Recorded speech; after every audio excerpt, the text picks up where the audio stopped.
नमस्कार दोस्तों।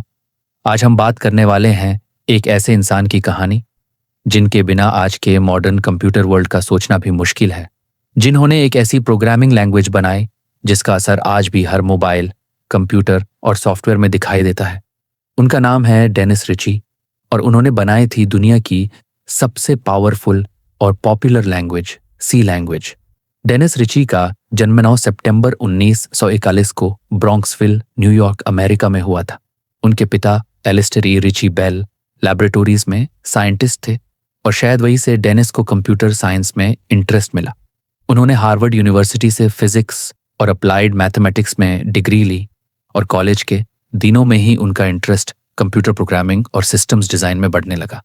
इशर 1000 के आसपास कंप्यूटर्स बहुत बड़े और कॉम्प्लेक्स होते थे। प्रोग्रामिंग उस वक्त सिर्फ असेंबली लैंग्वेज या मशीन कोड में होती थी जो समझना और लिखना दोनों ही मुश्किल था।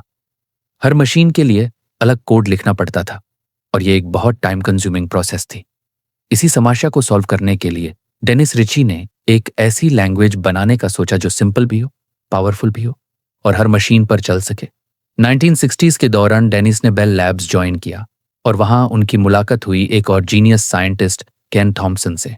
दोनों ने मिलकर एक ऑपरेटिंग सिस्टम बनाना शुरू किया जिसका नाम रखा गया यूनिक्स। यूनिक्स एक ऐसा सिस्टम था जो सिंपल था, फास्ट था और एक नई सोच पर बना था। लेकिन एक प्रॉब्लम थी, यूनिक्स का कोड बी लैंग्वेज में लिखा गया था जो हार्डवेयर इंडिपेंडेंट नहीं थी। तब डेनिस रिची ने बी लैंग्वेज को मॉडिफाई करके एक नई लैंग्वेज बनाई जिसका नाम रखा सी। सी लैंग्वेज 1972 में ऑफिशियली लॉन्च हुई।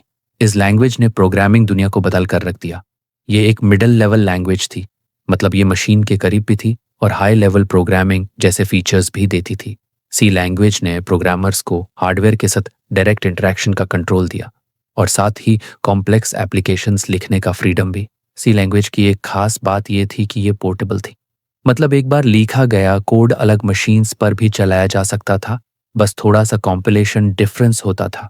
ये फीचर उस समय एक रेवोल्यूशनरी कॉन्सेप्ट था। यूनिक्स ऑपरेटिंग सिस्टम को जब सी में लिखा गया तो उसने पूरे कंप्यूटिंग वर्ल्ड को बदल दिया। आज के समय में जितनी भी मॉडर्न प्रोग्रामिंग लैंग्वेजेस हैं उन सबका बेस सी लैंग्वेज ही है। चाहे वो C++ हो, जावा हो, पाइथन हो, जावास्क्रिप्ट हो या गो लैंग्वेज हो, सभी ने सी के सिंटैक्स और लॉजिक को अपनाया है। इसी वजह से कहा जाता है अगर आपको प्रोग्रामिंग में मास्टरी चाहिए तो सबसे पहले सी लैंग्वेज सीखो। सी आपको लॉजिक, मेमोरी और कंप्यूटर के अंदर के प्रोसेस समझने का बेस देती है। डेनिस रिची के कंट्रीब्यूशन को दुनिया भर में रिकॉग्नाइज किया गया।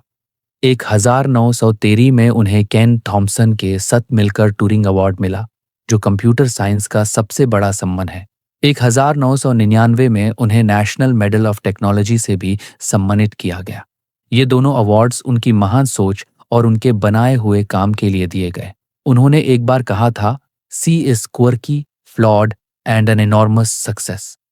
मतलब सी परफेक्ट नहीं थी पर उसने दुनिया में एक ऐसा इम्पैक्ट छोड़ा जो कभी मिटा नहीं सकता। आज भी C language operating systems, embedded systems और लो लेवल एप्लीकेशंस में यूज होती है। हर प्रोग्रामर अपने करियर में एक ना एक बार जरूर सी से मिलता है। डेनिस रिची का स्वभाव बहुत सिंपल और डाउन टू अर्थ था।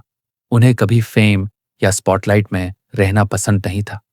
वो हमेशा बैकग्राउंड में रहकर काम करते रहे, लेकिन उनके कॉन्ट्रीब्यूशंस ने दुनिया को आगे बढ़ा दिया। उन्होंने न सिर्फ एक लैंग्वेज बनाई बल्कि एक सोच दी कि सिंप्लिसिटी में भी पावर होती है।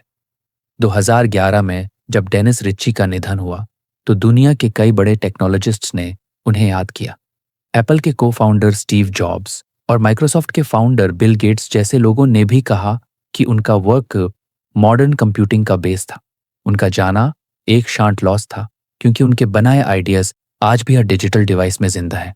आज अगर हम अपने मोबाइल से ऐप चलाते हैं या कंप्यूटर में सॉफ्टवेयर रन करते हैं तो कहीं ना कहीं उसका कोड सी लैंग्वेज के कॉन्सेप्ट्स पर ही बना होता है।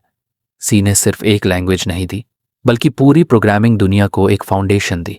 तो दोस्तों, ये थी कहानी डेनिस रिची की, एक ऐसे लेजेंड की जिन्होंने अपने सिंपल आइडियाज से दुनिया बदल दी।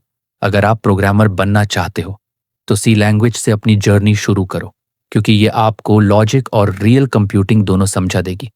अगर आपको ये वीडियो पसंद आई हो तो लाइक करो चैनल को सब्सक्राइब करो और कमेंट में बताना मत भूलना कि आप नेक्स्ट किस प्रोग्रामिंग जीनियस के बारे में वीडियो देखना चाहते हो। धन्यवाद दोस्तों, मिलते हैं अगली वीडियो में।